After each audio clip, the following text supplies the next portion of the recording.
அன்பா வணக்கம். எல்லாம் எப்படி இருக்கு? நல்லா இருக்குங்களா? சாப்பிட்டாங்களா? அன்பா எல்லாருமே நாயை உள்ள சொல்லி இது பண்ணுறாங்க. சரிங்களா? இன்னைக்கு நாயை சொல்லுவாங்க, நாளைக்கு வேற வழியே ஏதாவது துன்புறுத்தான் ஏதாவது சொல்லுவாங்க.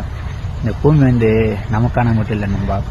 ஒரு சின்ன பூச்சிலேருந்து பெரிய உயிரினங்கள்லேருந்து நம்மளாம் சேர்ந்து வாழ்றதுக்கு தான் இந்த பூமி கடவுள் படைச்சார். சரிங்களா? அதில் ஒவ்வொரு உயிரினங்களாம் அழிச்சிட்டு இருக்கோம். இதுக்கு முன்னாடி கழுதை சொல்லுவாங்க, கழுதை நல்லா சுகமாக தூக்கம் இது பண்ணோம் எல்லாமே. இப்போ அந்த கழுதையை எங்கேயுமே ஒரு இடத்த கூட நம்மளால் பார்க்க முடியல. சரிங்களா? அந்த இடமும் கிட்டத்தட்ட அழிஞ்சிச்சுன்னு நினைக்கிறேன். கொஞ்சம் 1-2 இடத்துல இருக்கும். சரிங்களா? அதே மாதிரி இப்போ எல்லாருமே என்ன சொல்கிறாங்கன்னா, நாயை சொல்கிறாங்க. நாய் இனமும் அழிஞ்சிருச்சுன்னா ரொம்ப கஷ்டம். நம்ம நாய் நன்றுள்ள ஜீவனாக இருக்குது. ஏதாவது ஒரு சில இடத்துல ஒரு சில நாய்கள் தப்பு பண்ணும். அதுக்காண்டி எல்லாத்தையும் நம்ம கொள்ளக்கூடாதுல்ல. அப்படி பார்த்தா மனுஷங்களும் நிறையா தப்பு பண்ணுறாங்க. சின்ன பொண்ணுங்களுக்கு கருக்குளிக்க இது பண்ணுறாங்க. அவங்கள கொலை சொல்லி இது பண்ணி யாரும் போராட்டம் பண்ண மாட்டேங்குங்க. நாய்க்கு மட்டும் என்ன?